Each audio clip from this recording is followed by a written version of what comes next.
Miranda, are you really going to leave Anthony behind and go abroad? In the quiet cafe, Miranda put down the spoon in her hand and looked at her astonished friend across the table, her tone calm and detached. I've already divorced him. Divorced? Hearing such explosive news so abruptly, her friend Lucy was utterly shocked. The next moment, she was indignant on Miranda's behalf. Anthony actually agreed. You've been so good to him these past 3 years, even a stone would have warmed up by now. Does he really have no feelings for you at all? Miranda smiled slightly, a glimmer flashing in her eyes. Actually, she wasn't sure if he had agreed or not. After all, half a month ago when she gave him the divorce agreement, he had signed it while answering a phone call, then hurried off without even listening to what she had to say. He never brought it up again after that. Now, just half a month more, and she'll get the divorce certificate, then she'll be free. Just as she was about to speak, a deep male voice came from behind them. Finished talking, the two girls turned their heads simultaneously and saw Anthony in a black trench coat, striding towards them with his long legs. Lucy was still immersed in her earlier anger and was about to step forward to demand an explanation. Anthony, just now Miranda said she and you are div. What brings you here? Miranda soothingly patted Lucy's hand, shook her head at her, and timely interrupted the conversation.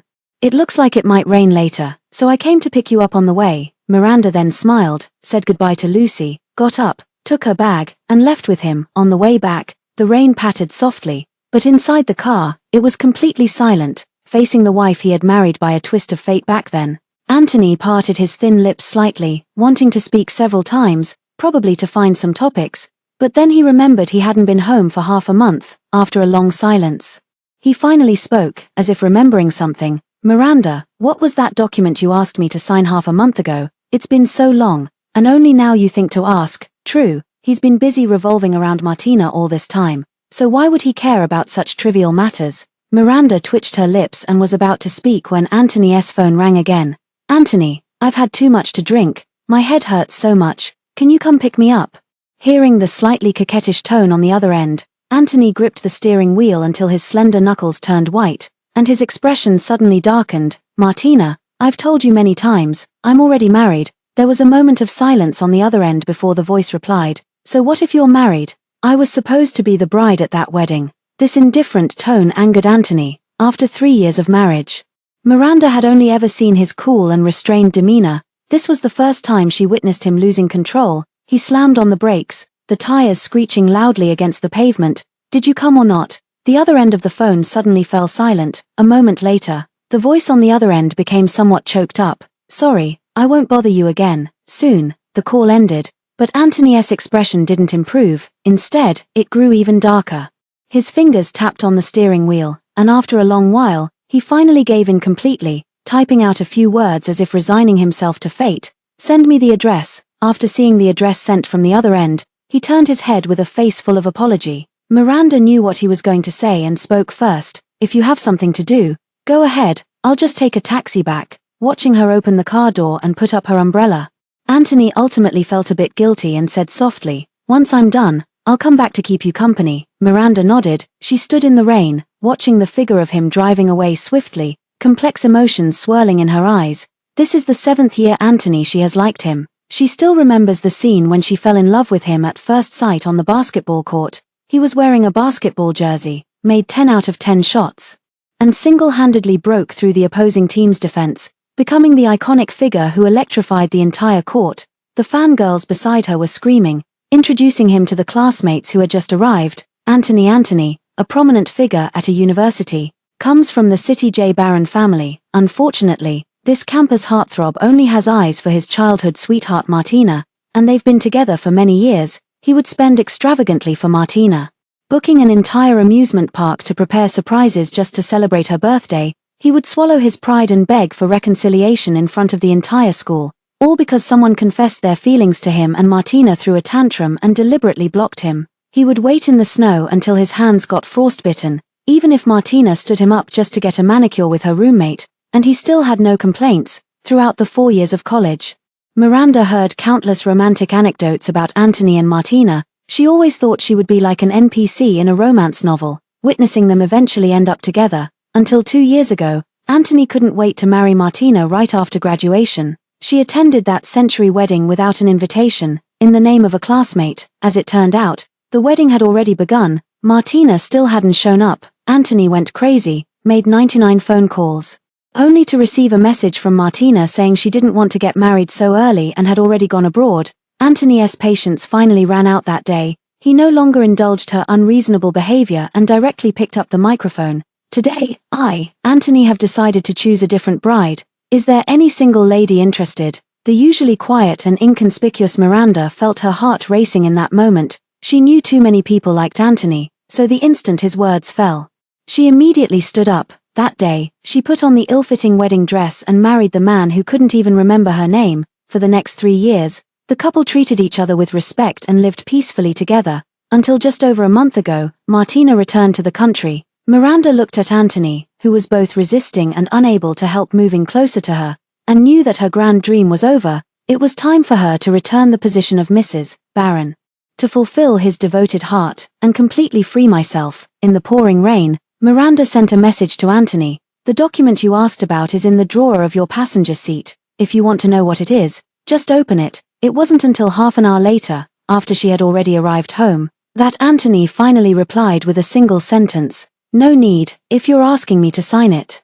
It must not be anything harmful to me. This means he won't read it. Yes, he's in a hurry to pick up the drunk Martina, so how would he have time to read it, even though it's placed right within his reach? The rain lasted all day, not stopping until the evening of the following day. Miranda had stayed at home all along, quietly deleting all the posts about her married life that she had shared across every platform. After clearing out her social media feed, she exited the app and immediately spotted Martina's newly posted 9-square grid. It was a series of photos taken while relaxing on a yacht, each shot perfectly angled, revealing the man's slender hand. Miranda knew it was Anthony, and she also knew Martina did it on purpose. But now, she no longer cared about such trivial matters. She turned off her phone, stood up, and went into the kitchen, planning to make a salad herself. Just as dinner was ready, Anthony suddenly returned. Looking at the cake in his hand, Miranda was momentarily stunned. Didn't you say you don't like desserts? Why did you suddenly buy a cake? Anthony walked over, saw her dinner, and slightly furrowed his brow. It's your birthday today. Did you forget? Why are you eating so simply? Miranda was stunned. When she was 4 or 5 years old, her parents divorced and left her with her grandmother. When she was 15 or 16, her grandmother passed away, and she had no one to look after her.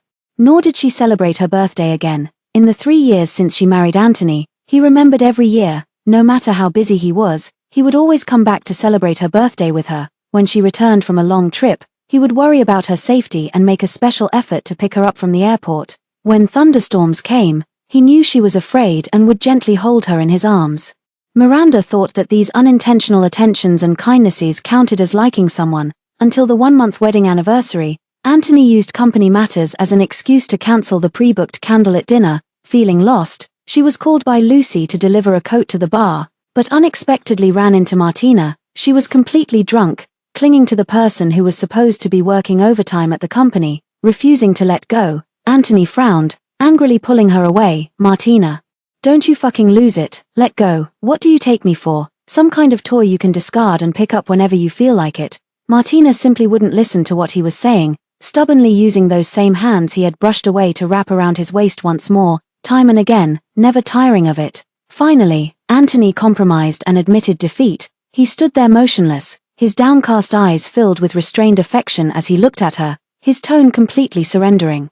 Martina, what on earth am I supposed to do with you? At that moment, Miranda let the bag in her hand fall limply to the ground. A flood of images rushed through her mind, the hands tightly clasped through the crowded streets, the umbrella tilted over her on a rainy day, the figure kneeling on the ground in a graduation gown to propose. Every single scene was proof that Anthony loved only Martina. She had witnessed those moments with her own eyes, so she could not deny this fact. Even after 3 years of marriage, even though she had become his wife, even though she had once received a little of his favor, she could not deny it. To be precise, Anthony's kindness towards her was merely something she had stolen from the temporarily absent Martina. She held on to this small bit of sweetness, thinking she had gained everything, but in reality, she had never possessed him, not even for a single moment. So when she saw the number 24 on the cake, Miranda felt nothing inside. She just politely bowed her head slightly and said thank you. Anthony lit the candle and smiled gently. Miranda, we're husband and wife. Don't say thank you, it sounds too distant. Make a wish. She nodded and was about to stand up when Anthony's phone rang. seeing the faint tremor in his eyes. Miranda guessed who was calling and sat back down, and just as she expected, the call ended a minute later, and Anthony left, listening to the fading sound of the car outside the window. Miranda curled her lips into a bitter smile. The room was unlit, the flickering candlelight casting her lonely shadow on the wall. She clasped her hands together and made a wish for her 24th birthday. In this new year of my life, Miranda will no longer like Anthony. 3 days later, the class of 21 from the School of Computer Science held a reunion. Miranda only realized when she arrived that Anthony had also come, surrounded by everyone in the center. He immediately walked over and sat down beside her as soon as he saw her. Seeing the two of them sitting together, the atmosphere in the private room became somewhat strange. Miranda knew it was because of herself. After all, in the eyes of these university classmates, she married Anthony merely to climb the social ladder, so everyone looked down on her. But she didn't care about these malicious speculations. Sitting quietly and remaining composed, the class monitor, who arrived late, carried a large cardboard box and greeted everyone. I invited everyone to gather today for 2 reasons. First, to strengthen our bonds, and second, because it's time for that write a letter to your 5 years ago self activity we did back then. Let's take a look together today. In an instant, everyone rushed forward, creating a lively commotion. Let's make it more fun. Each of us will randomly pick one letter to read aloud. That sounds great. Let me draw one first. The most active boy in the class squeezed into the crowd and was the first to draw a letter. Urged by a few unaware people around him, he quickly tore open the envelope, cleared his throat, and unfolded the letter. 5 years from now. Miranda, how are you? Right now, I'm writing this letter to you under the sunlight. Although I don't know what scene or mood you'll be in when you read these words, I want to convey my current feelings to you. After hearing the first paragraph, the entire room fell silent, and everyone turned their gaze toward Miranda. Anthony, who had been playing with his phone, Anthony also looked up, turning to the person beside him with a surprised expression. Miranda, her usually expressionless face instantly tightened at the thought of the letter's contents. The boy glanced at her, then continued reading with a mischievous smile. This year, you're 19, just starting your sophomore year of college, and you've developed feelings for Anthony. But he doesn't know about it, and even if he did, it wouldn't matter because he already likes someone else. Your secret crush is destined to go nowhere. You might ask me, since it's destined to end without results, why am I unwilling to give up? What I want to tell you is that what I love is his youthful spirit that charges forward fearlessly amidst the cheers of thousands. His unintentional care when he blocked a flying basketball for me in the evening breeze, and his polite and sincere attitude even when he has to reject someone's confession. I'm the one who strained my neck from turning to steal glances at him during weekly morning assemblies. I'm the one who braved the storm to secretly put medicine in his drawer when I heard he got injured playing basketball. I'm the one who filled an entire night's diary pages with his name. Perhaps he will never remember me for the rest of his life, but that's okay, because having a crush is ultimately one person's internal chaos. After this letter was read aloud, the entire room fell into complete silence. Anthony suddenly stiffened all over. Suddenly, he remembered that wedding years ago that he couldn't bear to look back on, remembered the figure who resolutely stood up amidst a crowd of strange glances and walked firmly to his side. It wasn't until this moment that he finally understood why Miranda had married him. It wasn't to climb the social ladder as others had said, it was simply because she had been secretly in love with him for many years. In an instant, for some unknown reason, his long-dormant heart began to beat faster. On impulse, he wanted to ask all the questions that had been suppressed deep inside, but before he could voice them, Martina's call came through right at that moment. Anthony.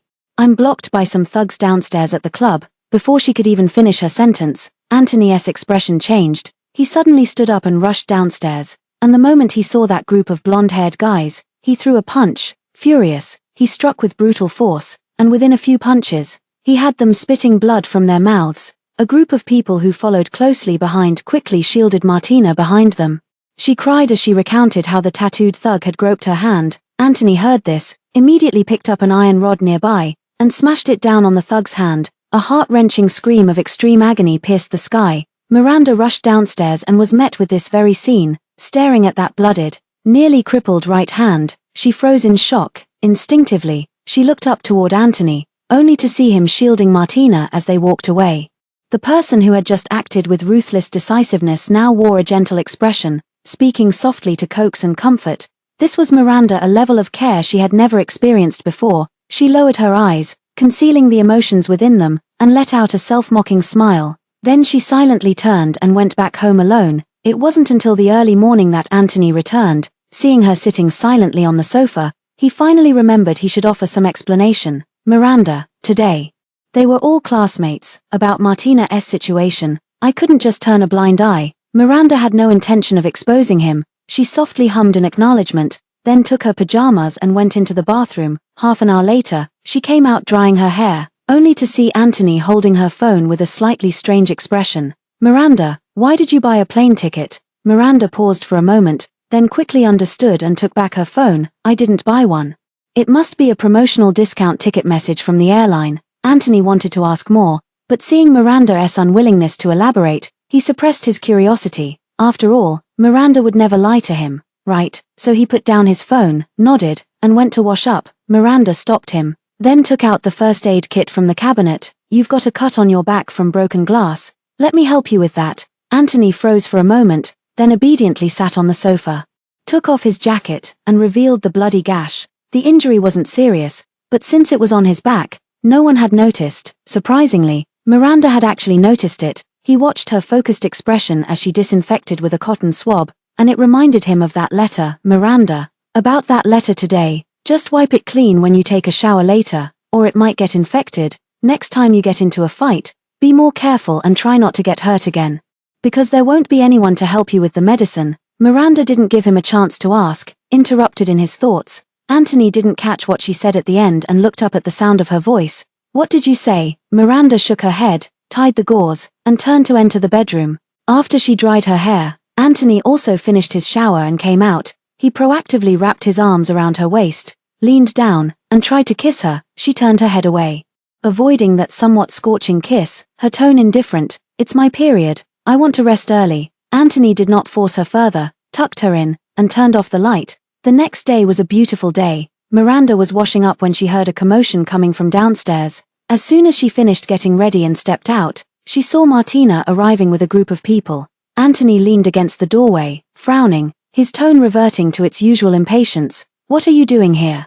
Martina hadn't even spoken yet when his brothers. Martina said you were quite the hero yesterday, and she's very grateful. So she insisted on coming to thank you in person. Before the words had even finished, Martina magically produced a large bouquet of flowers and an exquisitely wrapped gift from behind her back. Anthony, thank you for helping me out yesterday. This is just a small token of my appreciation. Anthony did not reach out to take any of the items, but his expression softened considerably. Martina saw this and directly handed the flowers to Miranda, her tone not exactly polite. This is Anthony's favorite Juliet rose. Please help put the flowers in the vase. Hearing this, Anthony slightly furrowed his brow, his voice carrying a hint of coldness. Don't put your preferences under my name. Also, Miranda is my wife.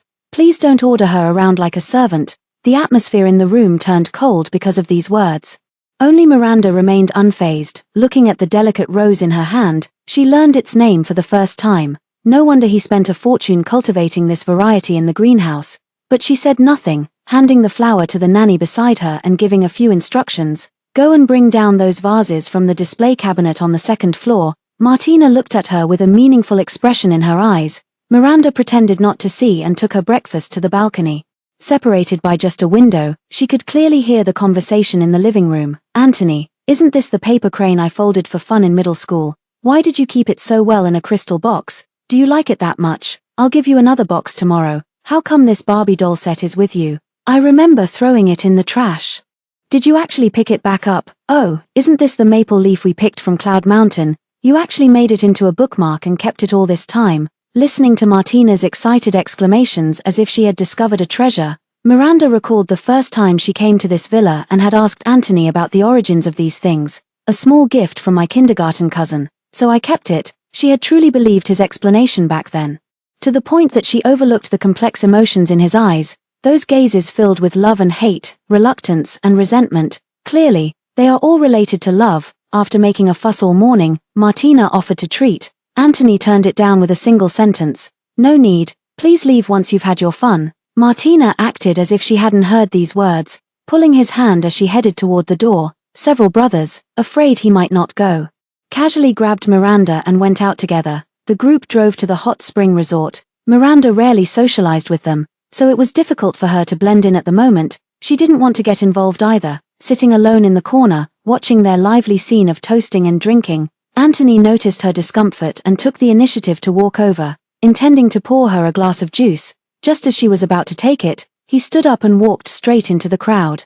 Martina had just brought the glass of whiskey to her lips when he snatched it away from her. Then, a scolding voice echoed through the room. "You're allergic to alcohol, and you still dare to drink. Are you trying to kill yourself?" Martina blinked, looking at him with an innocent expression. "I thought this was juice, just a mix-up. Why are you so angry?" As she spoke, she casually took the glass of juice from his right hand, her eyes curving into crescents as she smiled. "Thanks."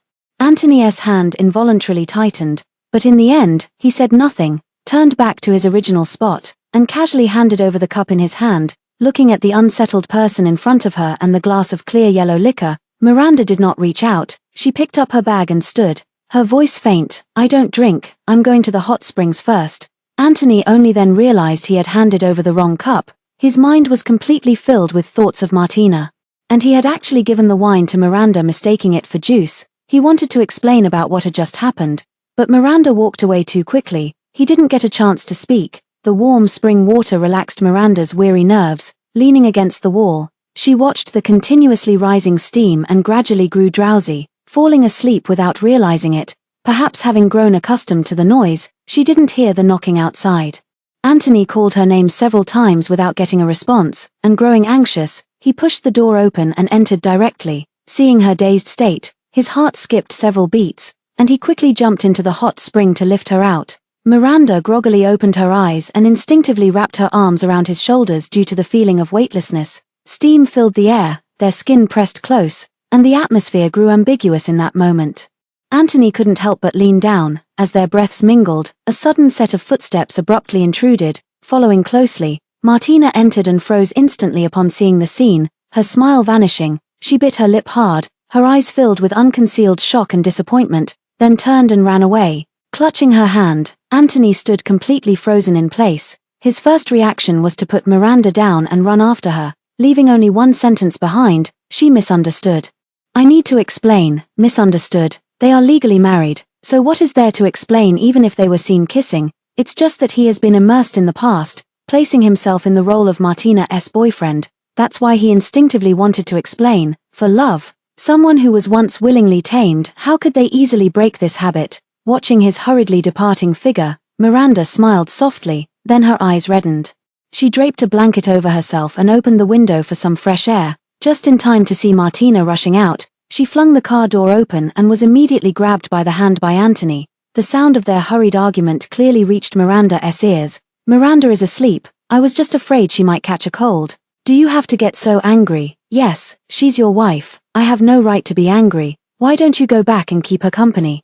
Why bother explaining so much to your ex-girlfriend?" "Martina, do you have to say things like that?" "What did I say? I'm only telling the truth." As soon as these words were spoken, the two parted on bad terms. Martina brushed his hand away with reddened eyes, rushed into her car, and sped off, left behind. Anthony stood frozen for only a dozen seconds before driving after her, gazing at the roadside, now quiet again and covered in swirling dust. Miranda silently turned and entered the changing room. As soon as she changed her clothes and came out, she was grabbed by several brothers who were stomping their feet in anxiety. "Sister-in-law, something terrible has happened. Anthony and the others have been in a car accident." When the group arrived at the hospital, they saw Anthony waiting outside the operating room. He was soaked in blood from head to toe, his forehead dripping with cold sweat, his eyes filled with panic and helplessness. Miranda, it was the first time she had seen him in such a disheveled state. A few brothers gathered around, pressing him about what had happened. He clutched his hair in remorse, his voice filled with indescribable pain. "It's my fault. I shouldn't have said those things to make her angry, and I shouldn't have let her leave alone. She was driving so fast because she was trying to spite me, and that's why she got into the accident." Hearing him take all the blame onto himself, Miranda, her eyelashes trembled slightly. Since those were all words spoken in anger, what is the truth then? Have I been waiting for her to come back all along, hoping to reconcile with her? Perhaps so. Miranda didn't want to think any deeper. The nurse happened to come out, her expression unusually stern. "The patient is bleeding heavily, but the blood bank is running low. Is anyone here type O blood? We need help urgently." The brothers looked at each other, but since they were all type AB blood, no one spoke up. Only Anthony was type O. He directly took off his coat, changed into sterile surgical scrubs, and followed into the operating room. Time passed minute by minute, and half an hour later, the nurse helped a pale-faced Anthony walk out. No one knew exactly how much blood he had lost, but he was completely drained of strength, feeling dizzy and collapsing into Miranda's arms. The nurse did not leave but asked again.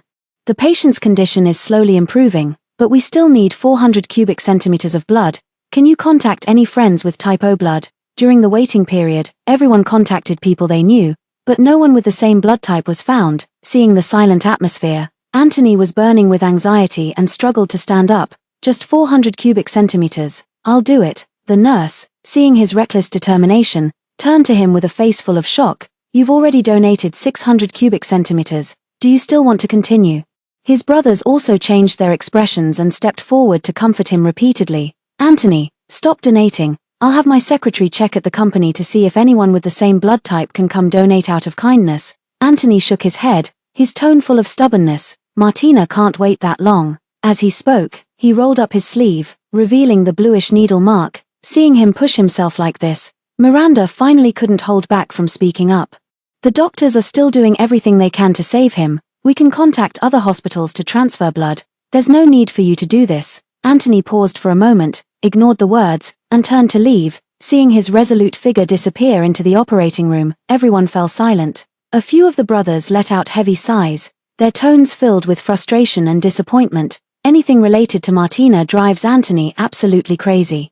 He once got into a fight over her and injured his leg, ending up in the hospital for 3 months, and even after being discharged, he still wanted to go teach that guy a lesson. You're telling me, back in high school, to win her favorite necklace, he made a bet to skydive from 5,000 meters. Midway, his equipment malfunctioned and he almost lost his life, and now he's risking his life again to save her. I actually thought he still had feelings for Martina, which is why I tried to help them get back together. But now, what a mess. They went back and forth, completely forgetting that Miranda was still standing right there. Hearing these stories from them, Miranda felt a sudden daze. Only at this moment did she realize how ridiculous the thought that had arisen in her heart was when she stood up on her wedding day. What later comer could surpass and warm a heart? Love is love, and not loving is not loving, from the very beginning.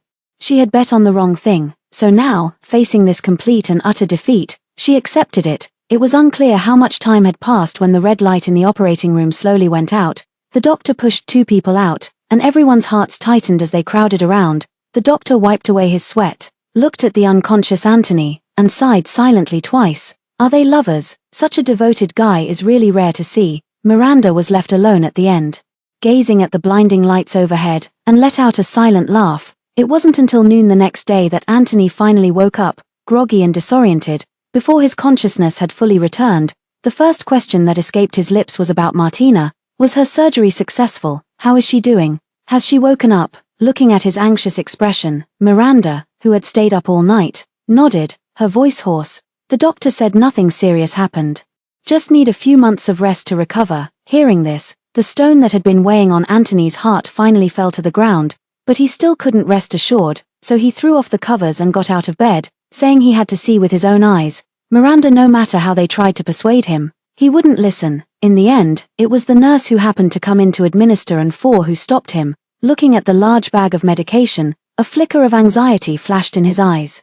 His heart filled with concern for Martina. After pondering for a while, his eyes fell on the fruit basket on the cabinet, and he finally found an excuse. Miranda, yesterday I called Martina's parents. They flew back overnight and should be at the hospital by now. Could you take this fruit basket over to greet them and check on her condition while you're at it? Miranda stared at him fixedly, and only after a long while did she let out a soft She picked up the fruit basket and left the hospital room. Martina lived right upstairs. Miranda was about to knock when she noticed the door was slightly ajar. Through the gap, she saw Martina snuggling like a little bird in the arms of an unfamiliar man, her voice full of sweetness. Anthony, didn't you say you were going to take me to meet your parents? Why did you come alone? I did want to bring my parents, but you're not fully recovered yet, so the timing isn't great. I'll take you home with me after you're discharged from the hospital. Okay. Hearing this conversation, Miranda's hand suddenly clenched tightly. Martina is in a relationship and already meeting the parents. Just then, the doctor on rounds pushed the door open, startling the 2 people in the room. Martina looked up and saw Miranda, her face instantly changing. What brings you here? Miranda didn't respond. She placed the fruit basket on the floor, turned around, and headed downstairs. Martina dragged her still unwell body out and grabbed her at the stairwell. "Are you planning to go back and complain to Anthony?" Miranda turned her head, looking at the fleeting panic on her face, her tone icy. "Since you already have a boyfriend, why are you still clinging to Anthony and refusing to let go?" Upon hearing this, Martina raised an eyebrow, her expression quickly returning to normal. "I just want to play both sides, manipulate them in the palm of my hand, and enjoy their affection towards me. Can't you see that? Do you have to trample on his sincere feelings for you like this?" Looking at her indignant expression, Martina scoffed, her voice full of pride. "I have what it takes to make them go crazy for me. Even someone as exceptional as Anthony is no exception. What's wrong? Are you jealous? Why not admit it openly? If I'm in a good mood, I might even be willing to teach you a thing or two." Her proud and arrogant attitude, wearing her pride as a badge of honor, left Miranda speechless. The silent response only made Martina even more pleased with herself. She sized up the person in front of her, her gaze finally settling on the wedding ring on her finger. "You're nothing but someone who got lucky. What gives you the right to challenge me? Let me tell you something, I never actually went abroad that year. I just drank too much the night before and stayed up late with two seniors.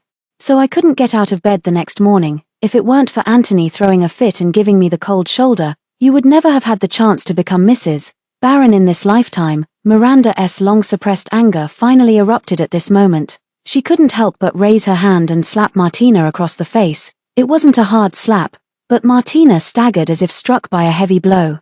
Tumbling down the stairs, Miranda hadn't yet figured out what was happening when she was pushed aside by Anthony, who had just stepped out of the elevator. He strode down the stairs, his face full of heartache as he picked up the bruised Martina, his gaze toward her carrying concealed anger. "She hasn't offended you. Why would you use such heavy force?" Martina deliberately revealed the crimson handprint, crying pitifully in his arms. "Forget it, Anthony.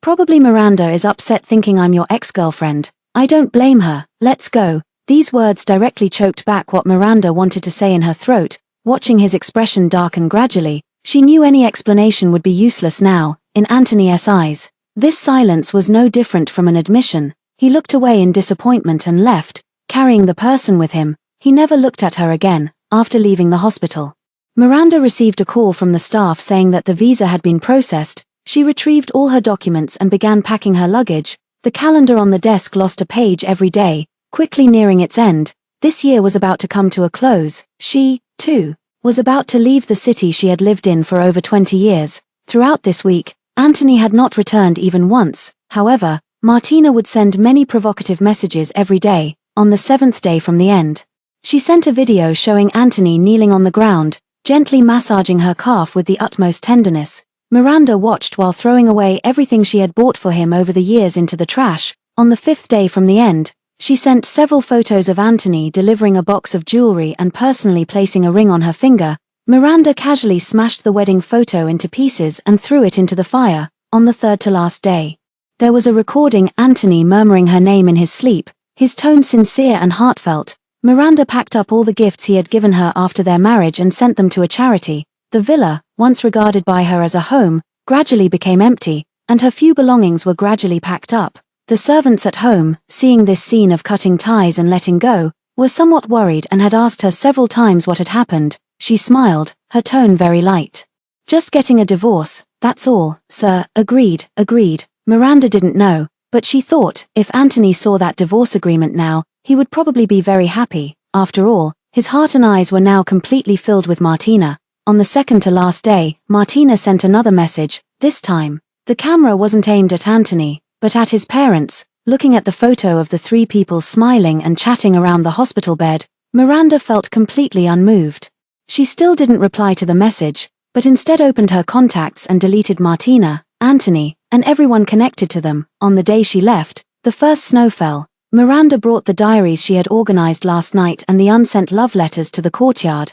The orange firelight illuminated her face, and burned to ashes all those recorded thoughts and feelings of a young girl's heart. She lifted her head, watching the swirling snowflakes, wondering how much longer it would snow to cover up these ashes. Just as she was lost in thought, the tightly shut door suddenly swung open. Anthony, whom she hadn't seen in a long time, had returned. His steps hurried. He glanced at the person crouching on the ground, then went straight into the living room first. When he came out again, he stopped beside Miranda, looking at those pale pink envelopes. He couldn't help but recall the letter from the party.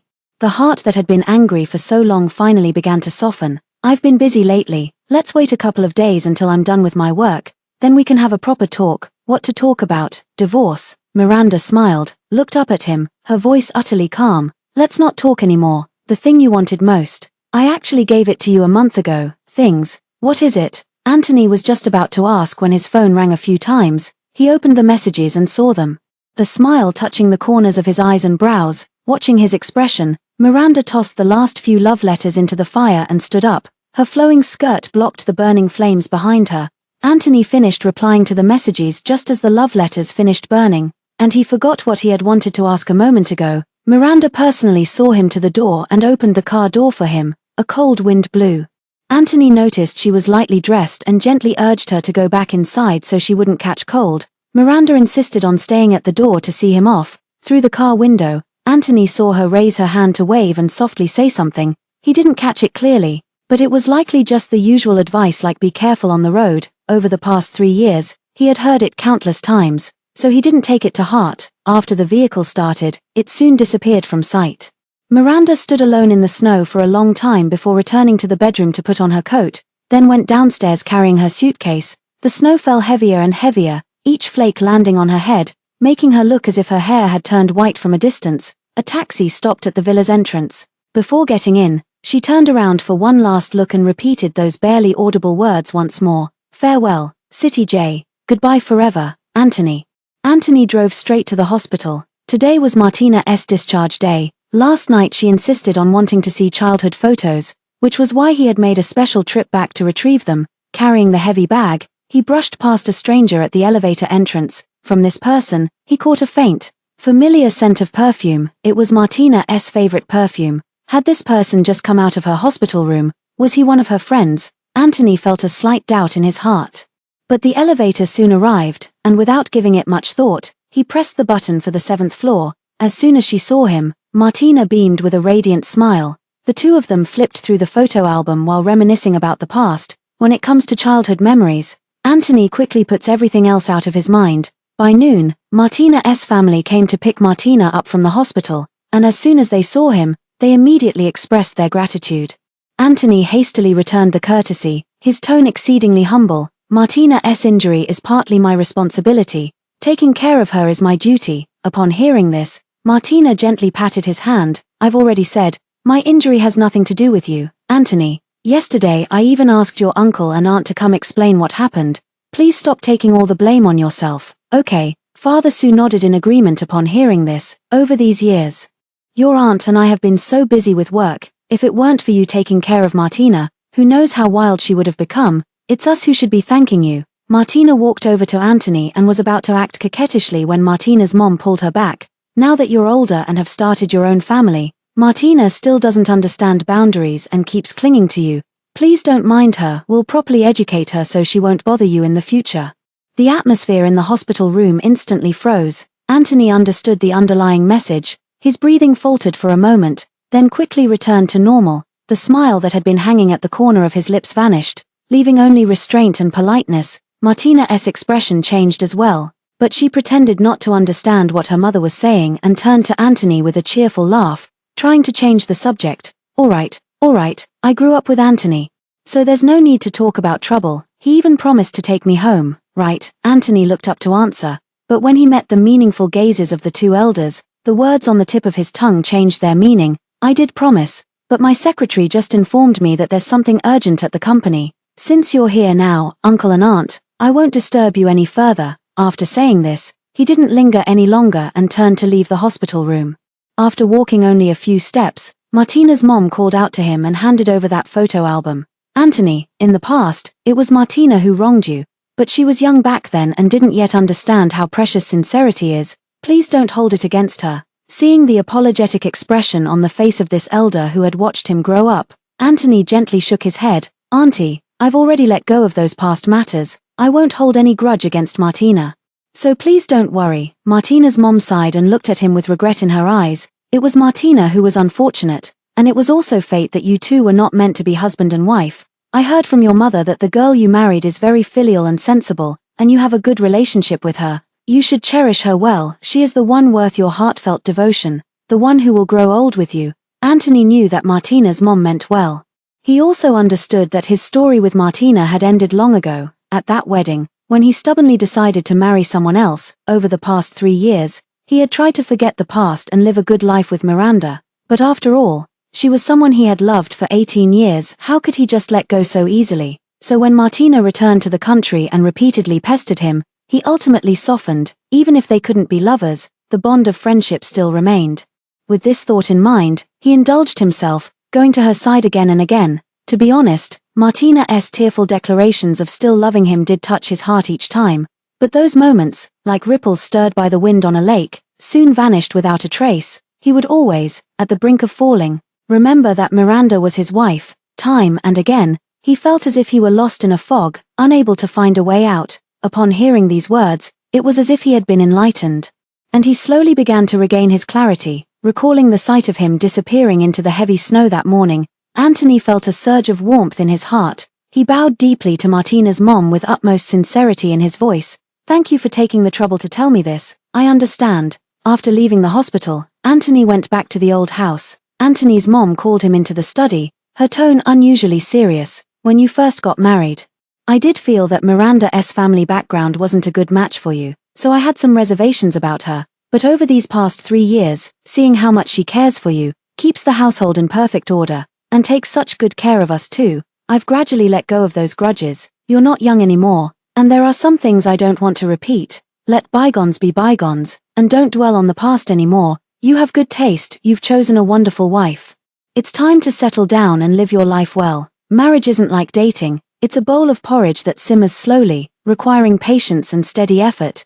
You and Miranda didn't have much emotional foundation before marriage, and you're both so young. It's important to communicate clearly and in a timely manner to avoid misunderstandings piling up in your hearts. Do you understand?" Anthony didn't expect his usually quiet mother to speak so earnestly about these everyday family matters. But he knew his mother was right and respectfully lowered his head. "You're right, I know what to do now." Anthony's mom nodded with relief, then took out a box and pushed it over. "This is the bracelet your grandmother gave me when I got married. Please give it to Miranda. The day after tomorrow is your father's birthday. Remember to bring her back so our whole family can have a simple meal together." Anthony opened the box and stared at the pair of imperial green jade bracelets inside. Momentarily stunned, suddenly, he remembered that wedding 3 years ago that had stirred up quite a storm. Martina, after announcing over the phone to the entire venue that she was cancelling the wedding, the relatives and friends from both families immediately changed their expressions and left the scene. He stood alone at the center of the stage, picked up the microphone with a heart as dead as ashes, and poured out all the emotions that had been pent up inside him for so long. To be honest, he didn't even know exactly what he had said. It wasn't until Miranda stood up, was pushed backstage by his impatient groomsmen, and returned to his line of sight that he finally snapped out of his daze. The wedding march began to play. She had changed into that slightly oversized wedding dress, taking one step after another, walking resolutely to his side. Together with him, they endured the prying eyes of thousands of onlookers below, fearless and never retreating.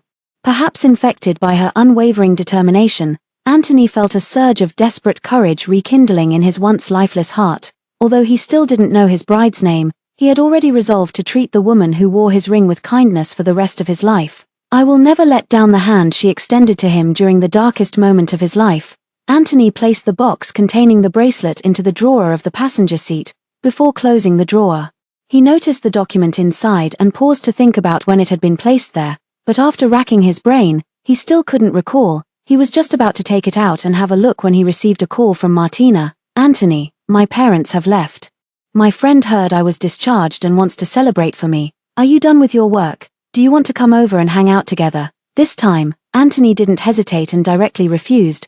Martina's tone immediately became dejected. Just as she was about to act coquettish, he made up an excuse about having a meeting to attend. After hanging up the phone, he pushed the drawer shut, got in the car, and drove home. The usually lively villa was unusually quiet today. Anthony looked around and noticed that many things were missing from the living room: the tie he had left on the coffee table months ago, the water glass on the dining table, the throw pillows on the sofa. They are all Miranda's little insignificant purchases. In the past, he wouldn't have noticed, but for some reason, this time he keenly sensed something was off and stopped the butler to ask, "Why are so many things missing from the house?" "The madam has thrown them all away." The elderly butler respectfully replied, then looked up at his expression and hesitantly spoke. "Sir, are you really going to divorce Madam Anthony? I knew you'd be home in this heavy snow. It's been so long since you've hung out with the brothers. Come on, let's go have some drinks." Several young masters entered with arms around each other's shoulders, pulling Anthony and dragging him outside without another word. The word marriage that hadn't yet been spoken was thus drowned out in the clamor of voices. Although it was supposed to be a drinking session, the brothers, concerned about Anthony's health, only dared to offer him a few cups of plain water. Watching the few people playing games, he took a couple of sips, then took out his phone, found Miranda, and typed out a message. "Did you have to go out today? Where did you go? What time will you be back? Send me the address, I'll come pick you up later.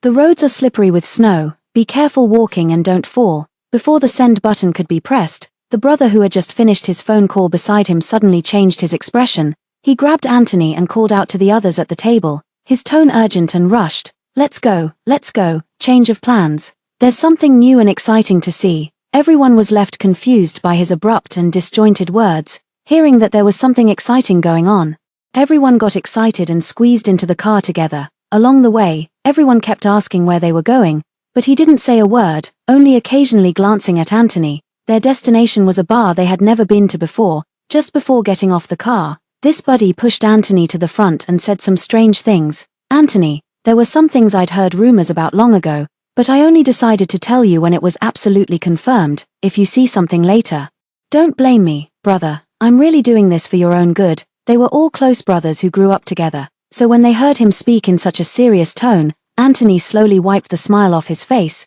He looked at the door right in front of him, hesitated, and raised his hand. As soon as the door was pushed open, the scene inside the bar was completely exposed before everyone. In the dazzling, vibrant hall filled with colorful lights and intoxicating atmosphere, everyone was immersed in the deafening beats of the DJ's music. The white spotlight shone down, clearly illuminating the couple passionately kissing at the center of the stage. Although there was some distance between them, Anthony spotted Martina at a glance. She was tightly embraced by the man in front of her, her face flushed with an unnatural redness, her hands continuously teasing and caressing behind the man's back. She looked nothing like the usual whimsical, willful, and unrestrained young lady. It was as if she were a completely different person. For a moment, the 7 or 8 people standing at the door fell into silence. In stark contrast to this quiet, the clamor in the hall grew increasingly fervent. "Holy crap.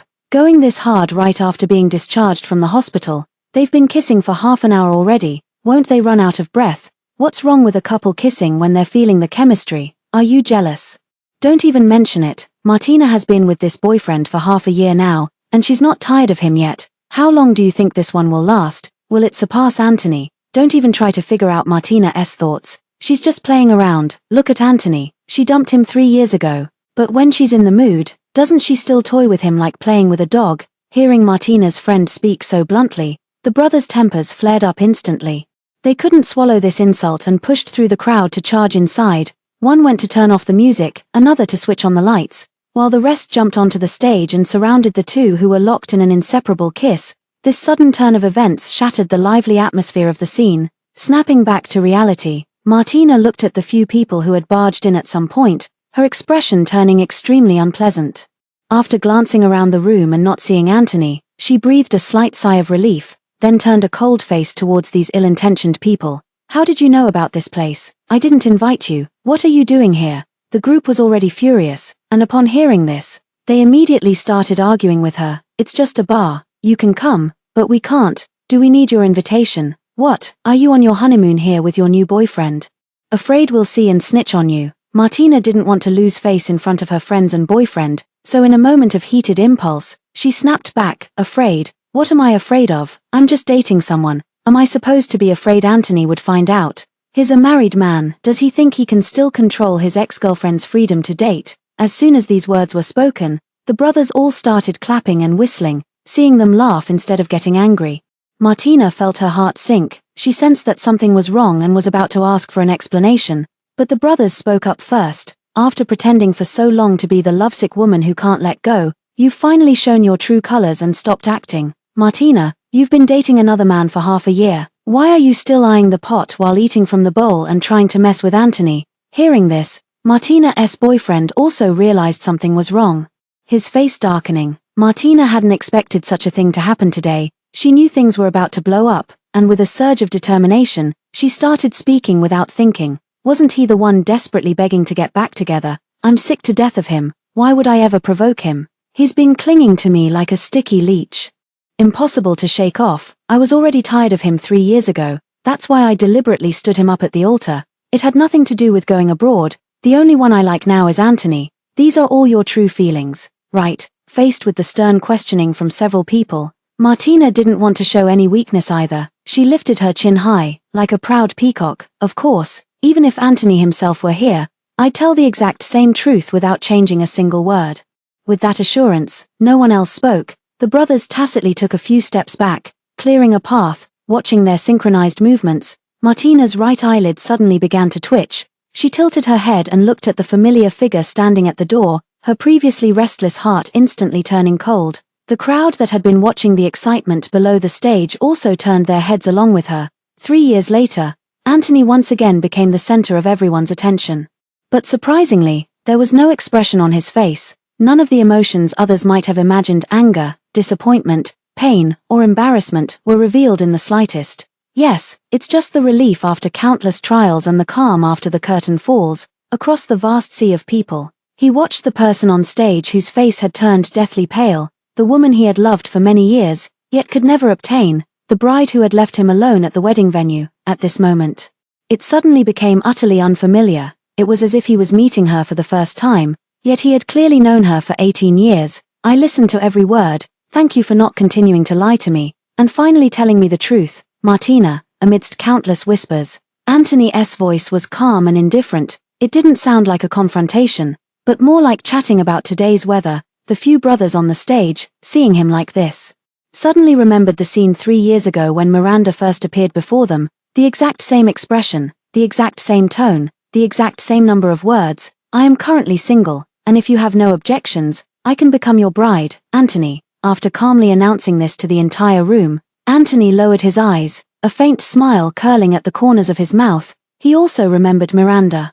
Only now did he finally understand the immense pressure under which Miranda had stood by his side that day. Such a cautious and quiet person, for his sake, could go to such lengths. Yet it took him 3 years to finally see the magnitude and fervor of her love. Fortunately, it's not too late for everything. Anthony no longer wasted time on these unworthy matters. He turned around and left without hesitation. Step by step, he walked with unwavering determination. After returning to the car, Anthony opened his phone and sent the message that hadn't been sent yet. With a ding, he thought Miranda had replied instantly, and lowered his eyes. Amidst a sea of white and green, that red exclamation mark stood out conspicuously. He stared at the friend request verification prompt below, blinking rapidly a few times. The note in the center of the screen and the profile picture on the left, both were confirmed to be correct. It was Miranda herself.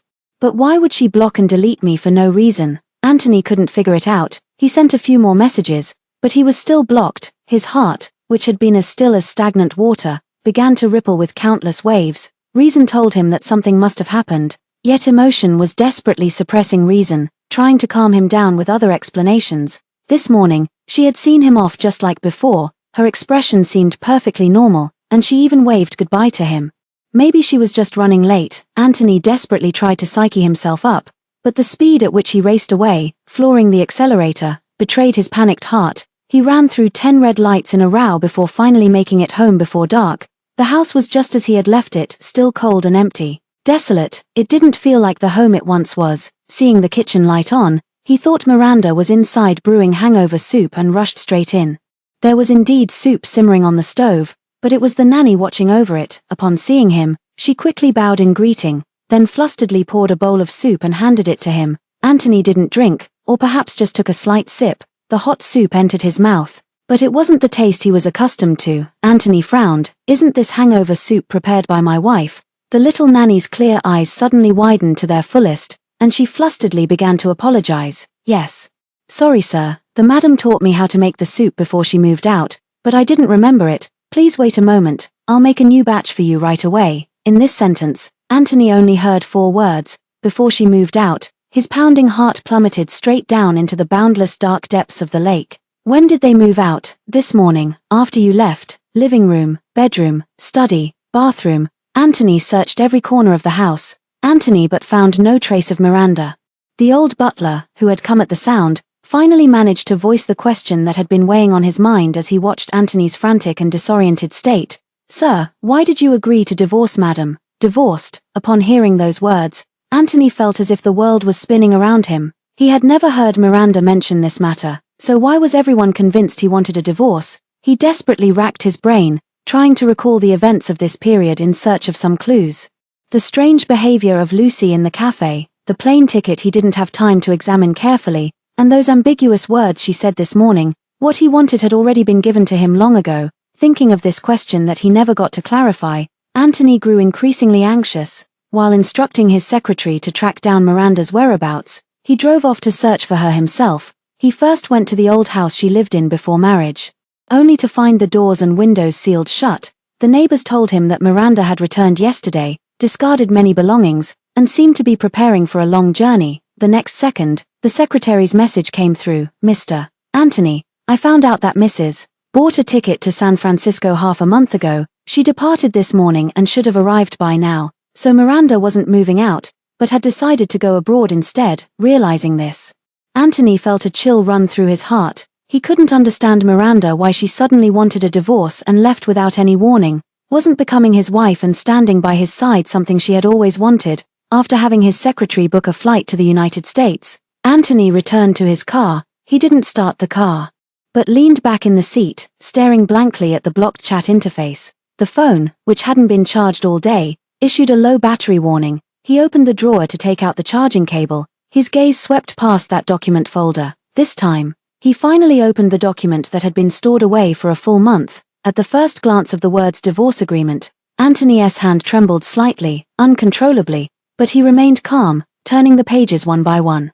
Until the last page, when he saw his own signature written there, he froze completely. Why would his signature appear on a divorce agreement? Why did he have no memory of signing it at all? Anthony's mind raced, trying to piece together all the details he had overlooked and forgotten. The person who drafted this agreement was Miranda, and the only time she had asked him to sign it was one evening a month ago. At that time, she said she wanted to give him a gift. He didn't have time to read it, signed it, and left. Miranda left this agreement in his car and reminded him many times to review it. A whole month had passed since the agreement took effect, yet he had not opened it even once. Those dozen or so flimsy pages felt as heavy as £1,000 in Anthony's hands. It was only at this moment that he finally understood why Miranda had chosen to leave. She sensed his wavering heart within this marriage. She thought he would return to Martina's side and divorce her. So she chose to leave first, and that thing labeled as a gift was this divorce agreement. She decided to set him free. She resolved to fulfill his long-held, unyielding devotion. When the plane landed in San Francisco, it was just afternoon local time. Miranda saw her long-unseen teacher, Nellie, outside the arrival gate. During her senior year of college, her professor left University A and embarked on the path of entrepreneurship. After 3 years of hard work, he successfully established a foothold in Silicon Valley. Miranda decided to go abroad precisely because she received a job offer from him. This outstanding woman, only in her early 30s, had always been able to connect with students effortlessly back in school. Now that she's entered the professional world, she remains just as approachable. The moment she saw Miranda, she warmly waved to her. "Miranda, long time no see." Miranda wheeled her luggage over, a warm smile spreading across her face. "Professor Yi, it's been a while. I've already resigned, so there's no need to call me Professor. If you don't mind, just call me Nellie from now on." This gentle and cheerful disposition made Miranda, who was still not quite accustomed to the atmosphere of a foreign land, feel exceptionally warm. She didn't continue to stand on ceremony and simply called her sister. Nellie responded with a smile, taking her by the hand and leading her into the house. On the way back, the two of them chatted about many past memories, from amusing classroom anecdotes to farewell gatherings. There was much to reflect upon in that moment. "Miranda, when you graduated with your master's degree half a year ago, I invited you to come to the United States. But you didn't agree back then. Why have you suddenly changed your mind now?" Miranda's gaze froze for a moment before quickly returning to normal. She thought for a few seconds, carefully choosing her words before speaking. "At that time, I hadn't figured out what I wanted to do next, and due to family reasons, I wasn't keen on going abroad, which is why I didn't agree with you. But now I've come to realize that since I don't know what lies ahead, I might as well give it a try. Perhaps along the way, I'll discover a new ideal." Nellie, having been through it herself, understood that young people just entering society often feel lost at first. so she could empathize with her current state of mind and offered a few words of comfort. Life is all about taking one step at a time. Look at me, I spent a few years teaching at a university before realizing that the ivory tower life wasn't for me, and then I decided to go out and see the world. How old are you? It's normal to feel confused, but as long as you take that brave step forward, I believe you'll find your life's purpose. With Nelly's living example right there. Miranda felt as if she had taken a calming pill, and her mind was much more at ease. After parking the car, Nelly took her back to the apartment. It was a standard 2-bedroom, 1 living room layout, facing south with plenty of sunlight, and there was a supermarket right downstairs. Looking at the tidy and spotless room, Miranda felt most of her exhaustion fade away. Nelly took her around for a tour, explained all the important details to her, and then took her out for a meal. After eating, the two went to the supermarket to stock up on some essential daily necessities. After seeing her home, Nelly didn't disturb her further, left her own address, and then took her leave first. Miranda took a shower, lay on the bed, and watched the sky gradually darken outside the window, suddenly feeling a sense of unreality. At this time yesterday, she was still in the villa in City J, wrapped in a blanket watching the heavy snow outside the window, and today, she had already flown to another city across the ocean, starting a single, independent life. The room was silent, lost in her wandering thoughts. She quickly fell asleep. Miranda had a dream. In her dream, she sat at Anthony's wedding ceremony. This time, Martina did not run away from the wedding and married him. She witnessed them exchanging rings and vowing to stay together for life. She left during the moment of their kiss amid the blessings of thousands, returning to the silent and quiet campus, where she buried herself in studies for 3 years. After graduation, she flew to the United States to start a new life and never went back. In this brief life, her only connection with Anthony was those 4 years as classmates. After that, they went their separate ways. She remained that unfamiliar female classmate whose name he never remembered. Perhaps the dream was too vivid, and when she woke up the next day, Miranda still felt a bit dazed. She couldn't quite distinguish between reality and the dream, and sat alone on the sofa for a long time. It wasn't until noon that Nelly's phone call finally snapped her out of it completely. Miranda, are you up? I'm downstairs at your place. Want to have lunch together? Miranda found Nelly's car in the parking lot. She opened the passenger door and, as she bent down, she vaguely noticed someone sitting in the back seat. Out of politeness, she didn't look closely, thinking she would wait for Nelly to introduce them. After sitting down and fastening her seatbelt, the person beside her remained silent, but a familiar voice came from the back seat. Did you rest well, Miranda? Hearing this familiar voice, Miranda abruptly raised her head. Through the rearview mirror, she saw a familiar face. It was Anthony. A day without seeing him, he looked utterly exhausted, as if he hadn't rested in a long time, yet the eyes that gazed at her were clear and resolute. For a moment, countless words rushed up to Miranda's throat, but she didn't know what to ask. In the end, she simply remained silent. The carriage fell into silence. A minute later, Nelly finally noticed the awkward atmosphere and quickly turned to look at her, trying to smooth things over. Miranda, this is your classmate, Anthony. Don't you recognize him? He called me as soon as he landed at the airport, saying he wanted to hang out. I thought since you're classmates, we could have a meal together. You don't mind, do you? Miranda minded, but in front of Nelly, who knew nothing about their situation, she needed to remain composed, so she could only pretend nothing was wrong, forcing a smile as she responded to her. Nelly, just go ahead with the arrangements. I'm just a bit dizzy from jet lag. Nelly smiled and nodded, signaling for her to take it slow, then turned to chat with Anthony in the back seat. Anthony, are you okay? Do you want to go back and rest first? We can meet up again later. Anthony hadn't slept for almost 30 hours, but he knew it wasn't the time to rest, so he gently shook his head. No need. Let's eat first then. I've already reserved a restaurant. You two didn't seem to interact much back in school. Yet fate still brought you together for a chance encounter in San Francisco after graduation. A chance encounter. Miranda, though she kept her head down, she could feel the burning gaze from behind. She knew that since Anthony had come, he was here for her. Baron's residence, the helmsman of the conglomerate, the favored son who grew up surrounded by flowers and applause, was actually served divorce papers by someone as ordinary and unknown as her. He must be harboring resentment. She closed her eyes, pressed her temples, and tried to get her mind working to deal with whatever might happen next. Meanwhile, the conversation between the two continued. On one side, it wasn't a coincidence. I came to San Francisco to handle a very important matter, so running into Miranda was inevitable. From his tone, it seemed like he was quite familiar with Miranda, but judging by Miranda's expression, the two seemed like strangers. This confusing relationship left Nellie completely bewildered. So, you're here to see Miranda. Do you two keep in touch often and know each other well after graduation? Not really, Miranda answered the question before he could speak. Hearing these two words, Anthony's gaze deepened considerably, and he pursed his lips slightly. After all, we were classmates for 4 years. Even if we're not that close now, with more interactions in the future, we'll gradually become familiar. By the way, Anthony, do you have any work in the US this time? Are you alone? Didn't bring your family. I heard you got married, and your wife was also our classmate. Hearing this, Miranda's heartbeat quickened slightly, and she unconsciously clenched her hands. After a long moment, she finally heard Anthony's somewhat hoarse voice. Yes, but not long ago, she asked me for a divorce. I came to the US this time to handle this matter. Nellie never expected that casual gossip would touch on someone's privacy, instantly feeling somewhat awkward.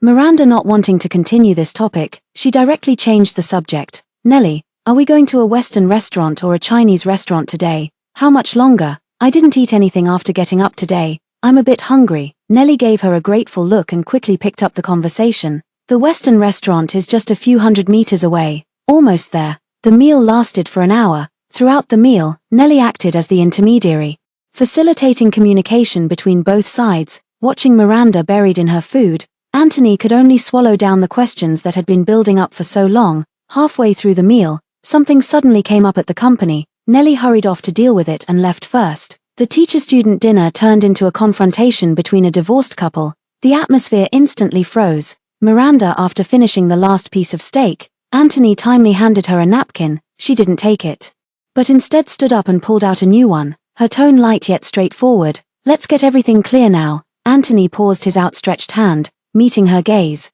Although only a day had passed, the person before him was vastly different from the gentle and meek wife he remembered. He didn't know whether she had changed, or whether he had never truly seen the real Miranda. Thinking back carefully, during their 3 years of marriage, apart from their intimate moments in bed, he had rarely looked at her face or noticed her emotional changes. She was like a pool of lake water, calm and unrippled by wind or waves, quietly standing in the place where he could see her whenever he turned around. Over time, he gradually forgot where this pool of water came from and why it had settled here without moving forward. Just as he had grown accustomed to it, the pool of water suddenly began to flow, irresistibly rushing toward unfamiliar places beyond his reach. He barely managed to catch up, only to be astonished to find that the water was not as tranquil as he had imagined, nor would it remain in place forever for the sake of his selfish desires, and all his previous perceptions were nothing more than his own self-righteous stereotypes. Faced with this brand new, never-before-seen Miranda, Anthony was at a loss, but he knew that her decision to divorce must have had something to do with him, so from the very beginning of their conversation, he sincerely expressed his apologies to her. Miranda, I'm sorry, over the past 3 years, I haven't fulfilled my responsibilities as a husband. I failed to provide you with a normal family atmosphere and neglected all that you've been doing all along. I apologize. Miranda knew that every word he spoke at this moment came from the heart, but she wasn't moved by these belated apologies. She understood that from the very beginning, her relationship with Anthony was wrong, destined to have no good outcome. To expect someone who doesn't love you at all to form a family with you and live together wholeheartedly for a lifetime, this was already an unimaginable thing,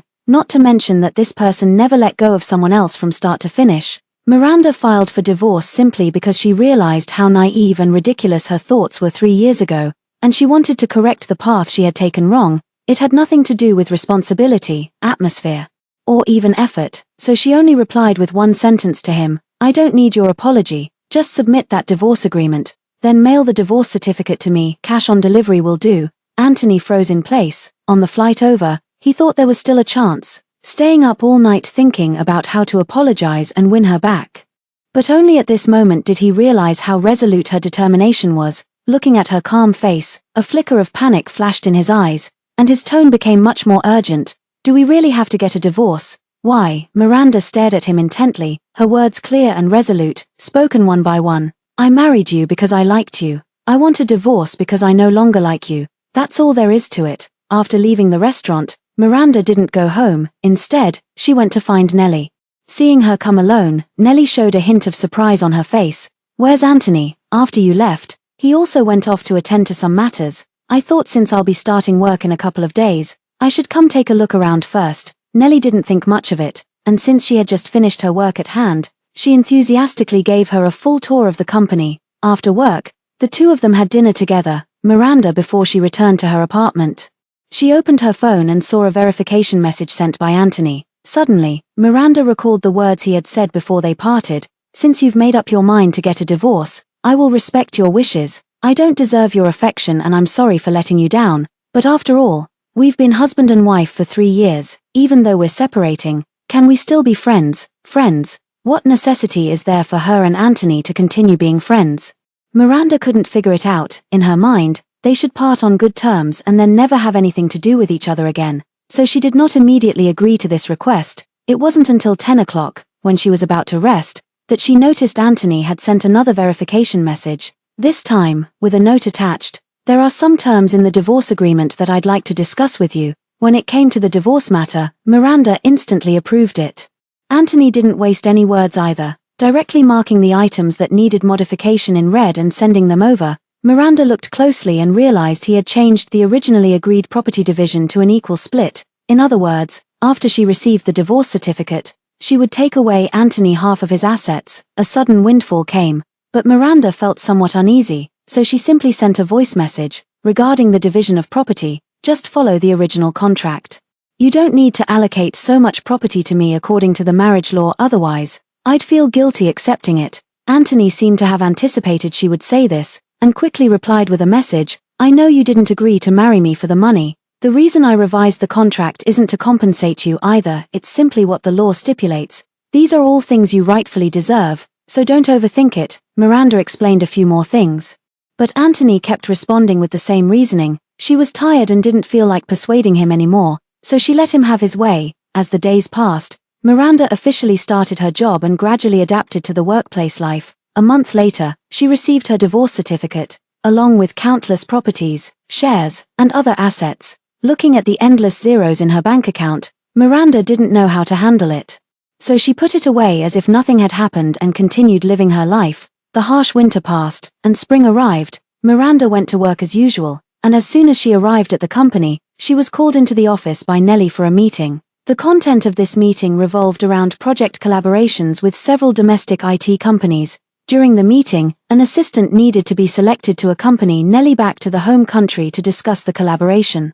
Her gaze swept over everyone and finally settled on Miranda. "Miranda, come with me." Caught off guard by being called out, Miranda was quite surprised. She had only been with the company for 1 quarter, so in principle she shouldn't be able to handle such important work, but since Nellie had chosen her, she had no choice but to agree. After the meeting, the two of them tacitly stayed behind. Nellie didn't beat around the bush and got straight to the point. "Miranda, although we need to discuss details with 4 companies during this return to the country, our focus should be on the cooperation with the Barron Families Group." Barron. Hearing this word, Miranda vaguely guessed something. She looked at Nellie, her gaze filled with hesitation. "Anthony." Nellie nodded, hesitated for a moment, but ultimately chose to be completely honest. "After our last small gathering, Anthony privately arranged to meet with me again. And the foundation for this project was laid at that time. He actually told me a bit about the matters between you and him. I felt it was your personal privacy, so I never brought it up. But this project has now reached its most critical stage. To ensure nothing goes wrong, I'd like to ask you to do me this favor, accompany me back to China to participate in the project discussions. I know this might be somewhat intrusive, but I hope you can understand." Miranda didn't really understand Nellie's meaning. As a newcomer who had just joined the company not long ago, with no significant background or connections, what use could there be in bringing her along on such an important project? Is it just because she is Anthony's ex-wife? Miranda could only think of this one possibility. But Anthony doesn't like her. He divorced her cleanly and hasn't contacted her since. Nellie, why does she think he would compromise for her? To avoid unnecessary misunderstandings, Miranda was very honest and told the truth. "Nellie, the reason I didn't tell you before was because I was already divorced, and I felt these things were unimportant. But since this project is crucial, I'll be straightforward. Anthony and I were just a fleeting affair. He didn't like me, and we had no real marital bond. Our separation was amicable. From what I know, although he values loyalty, he still sticks to his principles when it comes to major right and wrong. If you think bringing me along to discuss the cooperation will increase the chances of success, I'm afraid I have to pour cold water on that idea." Hearing the description of this marital state from the other party involved, Nellie found it quite peculiar. She motioned for Miranda to sit down and couldn't help but ask a question. Are you sure Anthony has no feelings for you? Miranda nodded quickly. Seeing her certain expression, Nellie couldn't help but recall what Anthony had said before leaving San Francisco. Teacher Yi, Miranda and I are actually in a marital relationship. To be precise, we're currently divorced. I didn't do well enough in this marriage. She was disappointed in me, so she filed for divorce. Miranda's attitude was very firm, and I didn't want to cause her trouble, so I agreed. Personally, I do want to salvage this relationship. But I need some time to calmly think things through right now. Miranda definitely doesn't want to go back with me. Could I trouble you to take care of her for a while? To express my gratitude, I'm willing to discuss cooperation on the RO project with you, although it's been a long time. Anthony's utterly dejected appearance and sincere tone remain vivid in Nellie's memory. She found it hard to believe that someone like Anthony would hand over a project coveted by countless major IT companies to her, all for an ex-wife he didn't have much feelings for.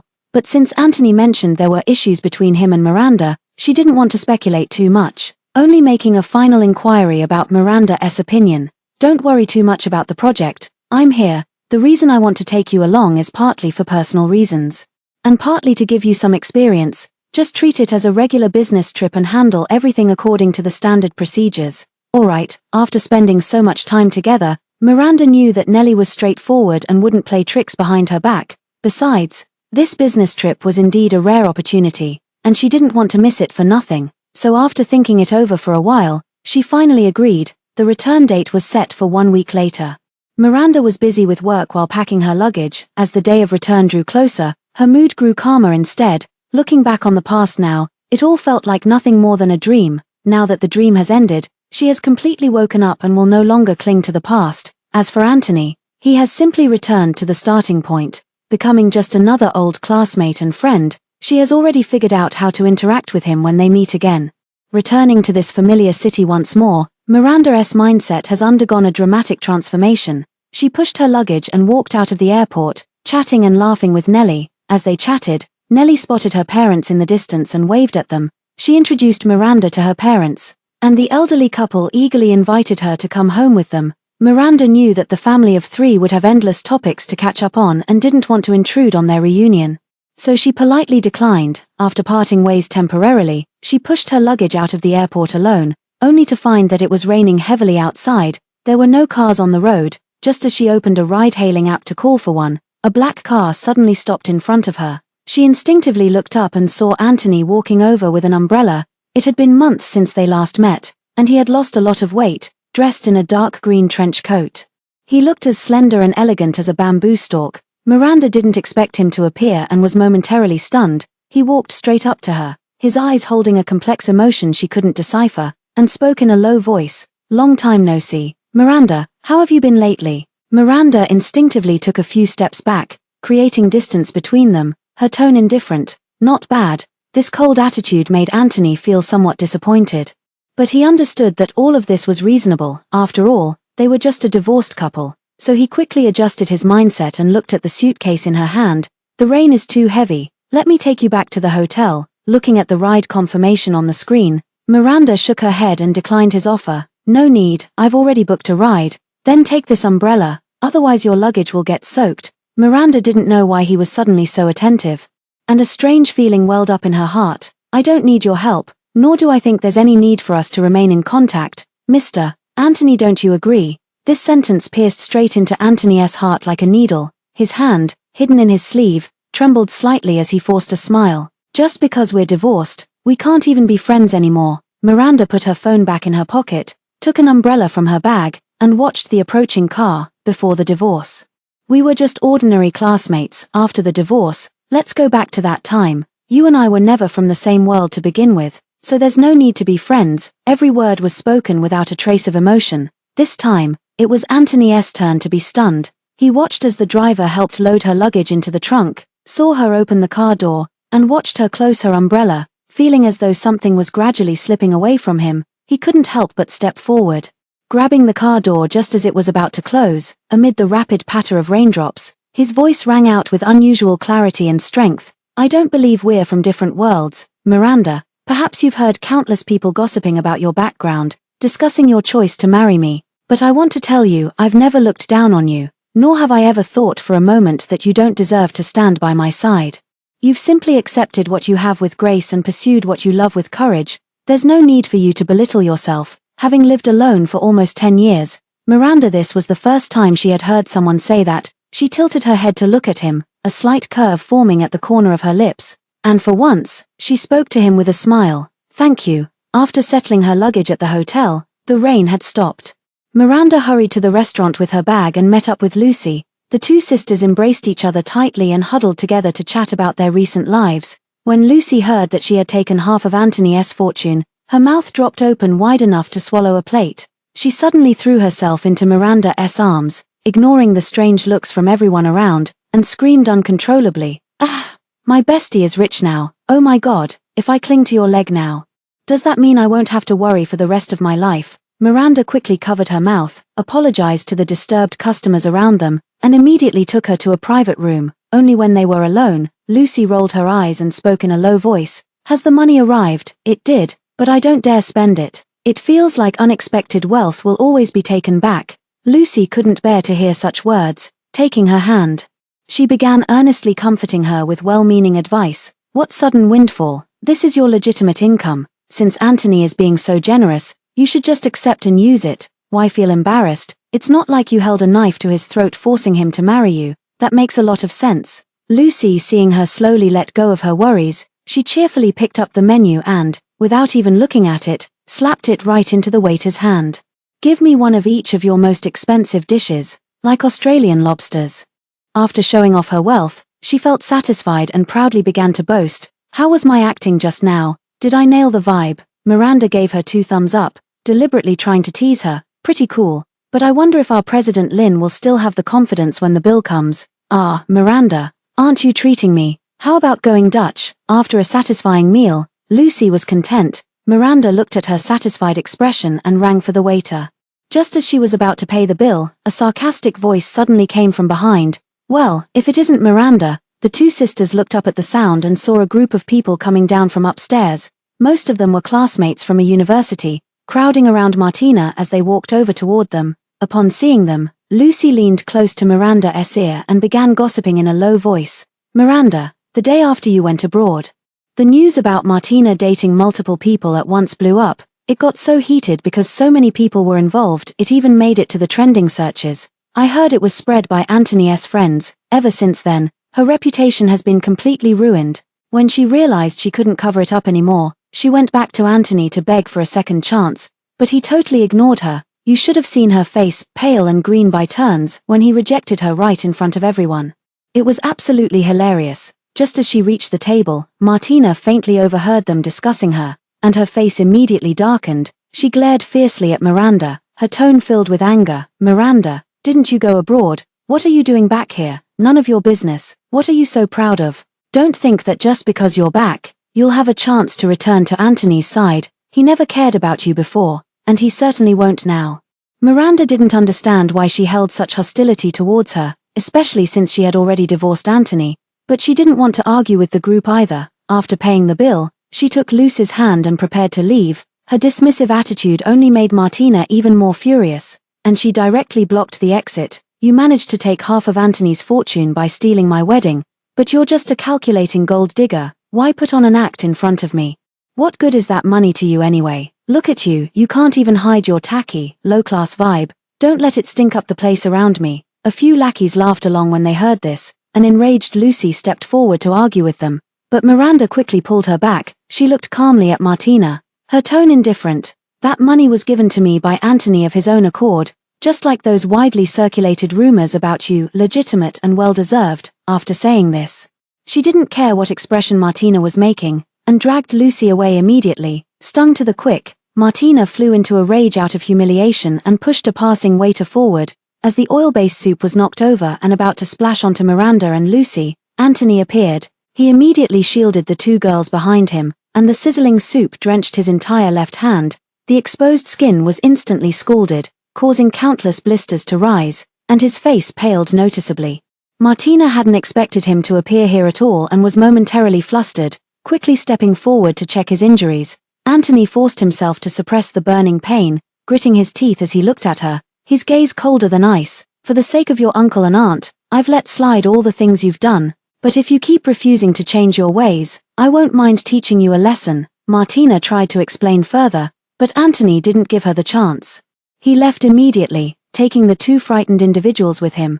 Chilled by the night wind, Miranda sobered up considerably. Seeing the injury on his arm, she directly took the car keys from his pocket. They rushed to the hospital as quickly as possible. The nurse was startled by the large area of the wound and promptly called for a doctor. It was getting late. Lucy had to work tomorrow. Miranda finally managed to persuade her to go back after much effort.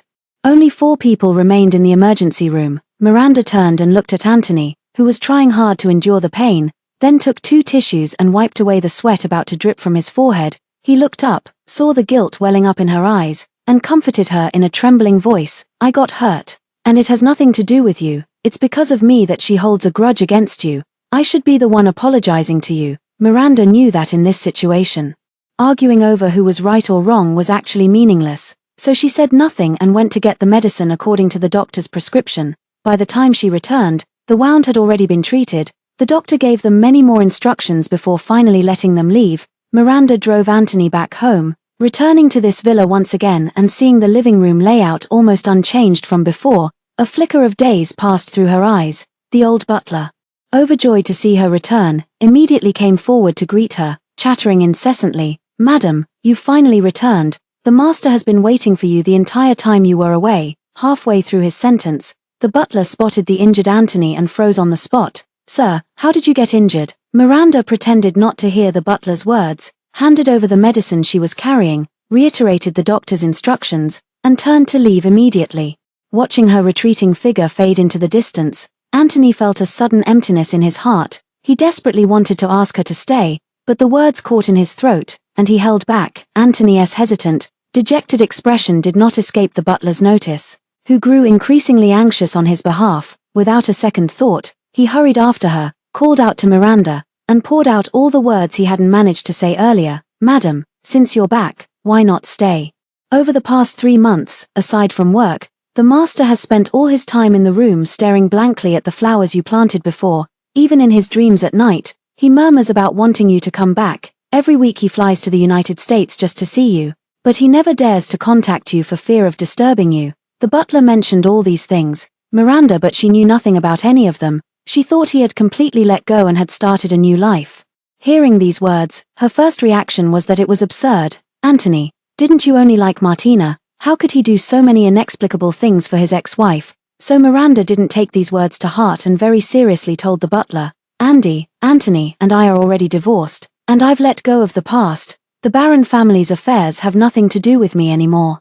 Please don't call me madam, from now on, just call me Miranda when we meet. It's getting late, I should head back now. Take good care of yourself." After a brief 2-day break, Miranda entered work mode. She followed Nellie to discuss the details of the cooperation and learned a lot of experience from it, and the progress of the project went exceptionally smoothly. Everything fell into place naturally without encountering any resistance. During the discussions with the Barron family group, Anthony himself did not attend, only sending the vice president to represent him. Miranda breathed a slight sigh of relief and presented the contract she had prepared in advance. After reviewing the terms, the other party showed a positive intention to cooperate but raised one condition.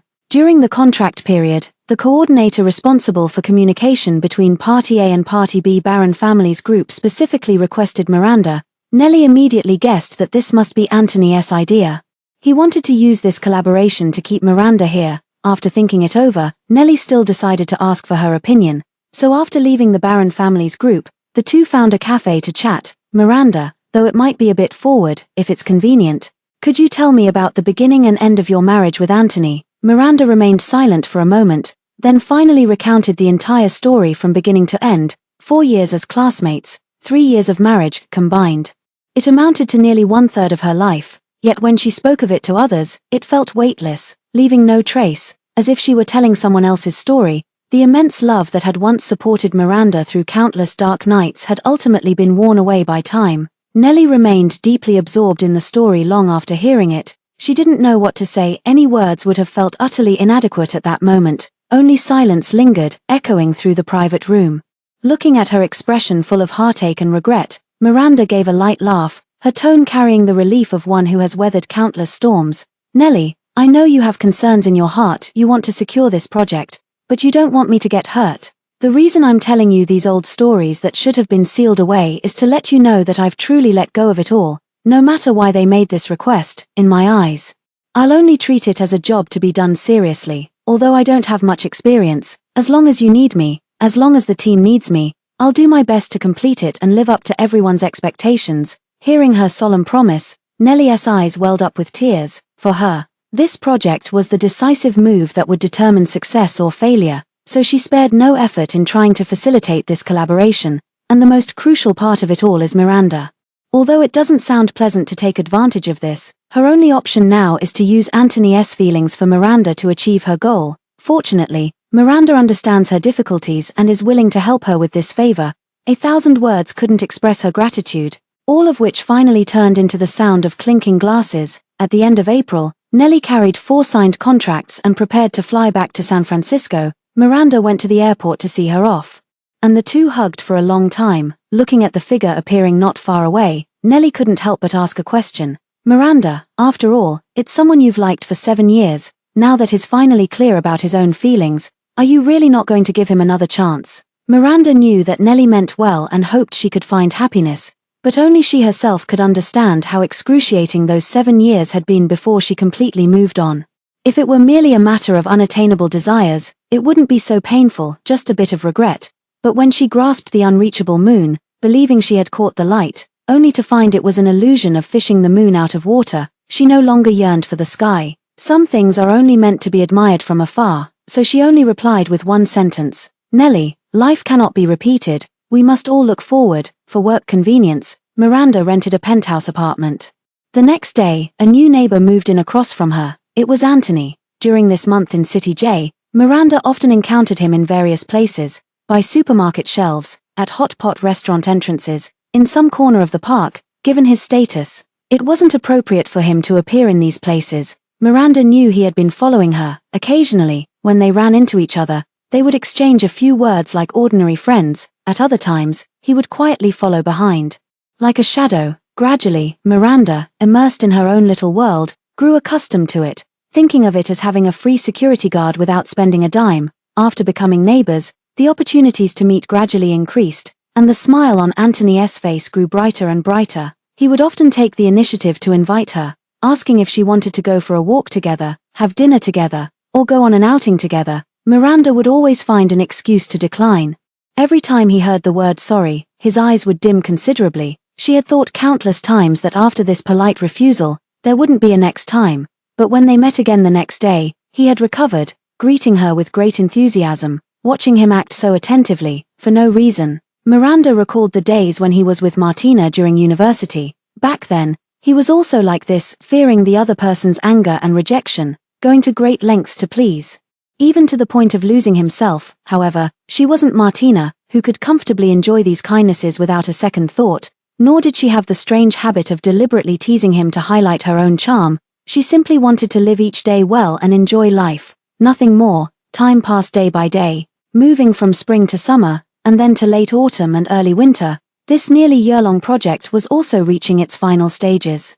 The contract's deadline happened to be Miranda's 25th birthday. She had booked a flight back to San Francisco for that day. The day before leaving, she was packing until late at night when she suddenly noticed light snow falling outside the window. Just as the clock struck 12, there was a knock at the door. As soon as she opened it, she saw Anthony holding a cake. He was clearly smiling and saying happy birthday, but Miranda could still detect a hint of sadness in him. She froze for a moment, then quickly regained her usual composure, politely thanking him. After the candles were lit, she clasped her hands together and made a wish. When she opened her eyes again, she saw Anthony's gaze, faintly tinged with anticipation. "What did you wish for?" "The same as last year." The conversation ended abruptly just like that. Anthony recalled what happened on her birthday last year, the smile at the corner of his mouth gradually turning bitter. Miranda lowered her eyes, avoiding his gaze. The atmosphere froze just like that. After a long time, she heard Anthony ask a very strange question. "Miranda, on the day you left last year, when you saw me off from home, what was that thing you said?" "I didn't hear it clearly at the time. What was it?" Miranda actually couldn't remember either. Those memories, tinged with a damp chill and too painful to revisit, had long been worn away and blurred by the passage of time. All she remembered were the vivid, bright years. Those scenes that warmed her heart whenever she recalled them remained as clear as if they had just happened, and as a new year of her life began, she hoped that everyone she would meet and everything that was about to happen would be fulfilling and complete, so she casually made up a couple of sentences as a response. Wishing you happiness, wishing me happiness too. When she woke up, the world outside the window had turned into a snowy wonderland. The snow was still falling. Miranda had just stepped downstairs when she saw Anthony waiting by the roadside. He took the initiative to walk over and reach for her luggage, his tone carrying an indescribable complexity. It's hard to get a taxi in this heavy snow. Let me drive you to the airport. This time, Miranda didn't refuse. She sensed that he probably had more to say. This departure truly has no return date. There are some things she also wanted to put an end to. After the vehicle started, it moved very, very slowly, whether it was because the road was slippery from the snow, or Anthony did it on purpose. But fortunately, there was plenty of time. So Miranda said nothing, quietly watching the scenery outside the window. As time passed minute by minute, Anthony could no longer bear the silent atmosphere of the farewell. He wanted to say something, suppressing his flustered heart. He also wanted to use this opportunity to move her, to keep her by his side. Miranda, do you remember our second Christmas after we got married? It was snowing heavily then too. My mother was in poor health. And when you took me to the temple to pray and make wishes, I drew a love fortune stick. It read, "May I win the heart of one person." Listening to his description, Miranda also recalled that past event. After receiving the fortune stick, the fortune interpreter looked at them both and said something very strange. A destined bond, a destined calamity. If one awakens early, it becomes the most auspicious sign. She didn't understand the meaning, thinking the master wanted to enlighten her. And she worried about this matter for a long time afterward. After all, at that time, she truly wanted to stay with him forever. But now, looking back, the one who drew the lot was Anthony, and those words were not meant for her. And the person he truly wanted to grow old with in his heart back then wasn't her either. Was it? At this thought, Miranda let out a light laugh. I don't really remember. Anthony was stunned for a few seconds, then immediately found a new topic. Most of them were the trivial daily routines after their marriage, some she couldn't even recall, yet he described them in great detail. He tried to move her with these relatively warm memories of their married life, but Miranda showed no expression, seemingly not nostalgic for the past at all, and before they knew it, the car had already arrived at the airport. As she picked up her suitcase and was about to leave, Anthony called out to her from behind. He took out a box and handed it to her. His eyes filled with eager anticipation. Miranda opened it and saw a pair of bracelets. She remembered these were the bracelets Anthony's grandma used to wear daily, said to be the heirloom of the Barron family. Why was he giving this to her? If this is a farewell gift, it's too precious for me to accept. After being rejected once again, Anthony could barely manage a smile. His throat tightened several times, and a flicker of urgency crossed his face. Please accept it. This is my heartfelt wish. And my mother's as well. Miranda shook her head gently, her tone indifferent. I understand what this gift represents, and that's why I don't want to accept it. I've told you many times before, since the story has ended. Let's just return to our original places. Each word pierced deeply into Anthony. He stood in the snow, watching helplessly as she slowly walked away, step by step, without ever looking back. Only the snowflakes, falling one after another on his head, arrived as promised, offering him a white-haired old age that he had longed for but could never attain.